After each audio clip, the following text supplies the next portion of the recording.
Hey guys, welcome to Rosie's recipes. இன்றைக்கி நான் சாஃப்டான இட்லி நான் எப்படி செய்வேன் அப்படிங்கிறத உங்கள் கூட ஷேர் பண்ணிக்கிறேன். இந்த இட்லி வந்து ஆறி போனாலுமே ரொம்ப சாஃப்டாக தான் இருக்கும், கல் மாதிரி ஆகாது. சாயந்தரம் இருந்தால் கூட, நெக்ஸ்ட் டே இருந்தால் கூட. ஸோ அந்த ரெசிபி நான் உங்கள் கூட ஷேர் பண்ணுறேன். இது எப்படி செய்வேன் அப்படின்னா, 4 டம்ளர்ஸ் வந்து இட்லி அரிசி, 4:1 அதுதான் இதோட ரேஷியோ. 4 டம்ளர்ஸ் இட்லி அரிசியும் 1 டம்ளர் உளுந்தும் 1 டேபிள் ஸ்பூன் வந்து வெந்தயம் சேர்த்துக்கிறேன் for the fermentation and the coolingness. So அதுக்காக வெந்தயம் வந்து வின்டரில் கண்டிப்பாக சேர்க்கணும். சம்மரில் சேர்த்தாலும் ஓகே, சேர்க்கலனாலும் ஓகே, அது வந்து ஃபர்மெண்ட் ஆகி வந்துடும். அடுத்து வந்து இதை வந்து தண்ணி ஊற்றி ஒரு 6 ஹவர்ஸ் ஊற வச்சுக்கலாம். 6 ஹவர்ஸ் ஊற வச்சதுக்கப்புறம் ஃபஸ்ட்டு உளுந்தை வந்து கிரைண்டரில் போட்டு அரைச்சிக்கலாம்.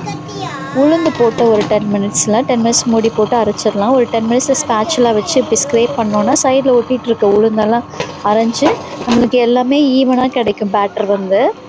மீன்வாயில் நம்ம வந்து அரிசியும் நல்லா கழுவி வச்சுக்கலாம். உங்கள்கிட்ட செடி இருந்ததுன்னா அந்த தண்ணியெல்லாம் ஊற்றினோன்னா பயங்கரமாக வளரும் செடி.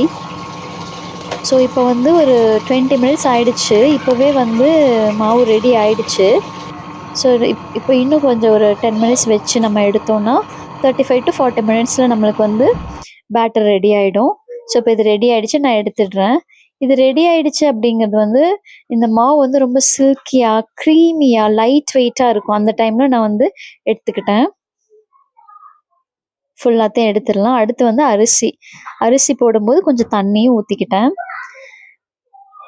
இப்போ இந்த தண்ணி வந்து பாதி அரிசி அரையிறதுக்கு கரெக்டாக இருக்கும். அதுக்காக இடையில வேணும்னா நம்ம ஊற்றிக்கலாம். ஸோ இப்போ அரிசி போட்டாச்சு. இதுலேயும் ஒரு 10 மினிட்ஸ் கழித்து அந்த ஸ்பேச்சுலாம் வச்சு இந்த கல்லில் ஒட்டியிருக்க அரிசியெல்லாம் நம்ம எடுத்துக்கலாம். 15 மினிட்ஸ்லேயே அரிசி அரைஞ்சிடும். ஆக்சுவலி நல்லாவே அரைஞ்சிடும். ஃபுல்லாக எடுத்து விட்டுட்டோம்னா நமக்கு பேட்டர் வந்து ஈவனாக கிடைக்கும். ஸோ இப்போ வந்து பார்த்தீங்கன்னா ஒரு 15 மினிட்ஸ்க்கு அப்புறம் நல்லா அரைஞ்சிடுச்சு, ஒரு 75% வந்துடுச்சு. ஸோ நான் இந்த டைமில் என்ன பண்ணுறேன்னா, இதுக்கு தேவையான உப்பு வந்து நான் போட்டுக்கிறேன். அப்போ வந்து உப்பு நல்லா மிக்ஸ் ஆகிடும். உப்பையும் போட்டு ஜஸ்ட் ஒரு 10 மினிட்ஸ் வச்சு எடுத்துட்டோன்னா நம்மளுக்கு வந்து மாவு ரெடி ஆகிடும். இப்போது இந்த 95%, அதாவது 95-97% வந்து அரைஞ்சிடுச்சுன்னா நம்ம எடுத்துடலாம். This is the correct consistency. நான் இப்போ வந்து எடுத்துடுறேன். ரொம்ப பவுடராக நம்ம எடுக்கக்கூடாது, ரொம்ப ஃபைனாக நம்ம எடுக்கக்கூடாது. ஸோ இப்போ எடுத்துட்டு ஸ்டவ் ஆஃப் பண்ணிவிட்டு நம்ம வந்து பேட்டரை எடுத்து நம்ம ஆல்ரெடி அரைச்சி வச்சுருக்க உளுந்து மாவில் கொட்டிடலாம். ஸோ இப்போ இது ரெண்டுத்தையும் மிக்ஸ் பண்ணிக்கலாம். ஸோ நல்லா கை வச்சு நல்லா மிக்ஸ் பண்ணிக்கலாம். இப்போ நல்லா மிக்ஸ் பண்ணிவிட்டு இதை வந்து ஒரு 8 ஹவர்ஸ் வந்து ஃபர்மெண்டேஷனுக்காக வச்சிடலாம். ஸோ இது இருக்கட்டும் இப்படியே. நெக்ஸ்ட் டே மார்னிங் பார்த்தோன்னா ஃபர்மெண்ட் ஆகிருக்கு. அந்தளவுக்கு நம்ம சம்மர் அளவுக்கு ஆகலை. ஸோ வின்டருங்கிறதுனால ஓரளவுக்கு நம்மளுக்கு வந்து ஆயிருக்கு. இருந்தால் கூட இதில் நம்ம இட்லி செய்யலாம். நான் செஞ்சு காமிக்கிறேன்.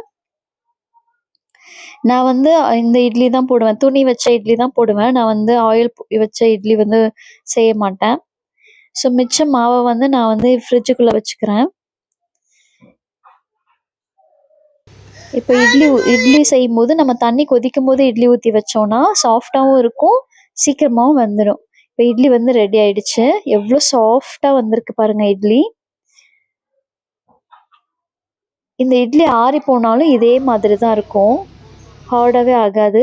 நீங்களும் செஞ்சு பாருங்கள். இந்த ரெசிபி எப்படி இருக்குன்ட்டு கமெண்ட்ஸில் சொல்லுங்கள். Thank you so much guys. Thank you so much for watching this video. Please do subscribe.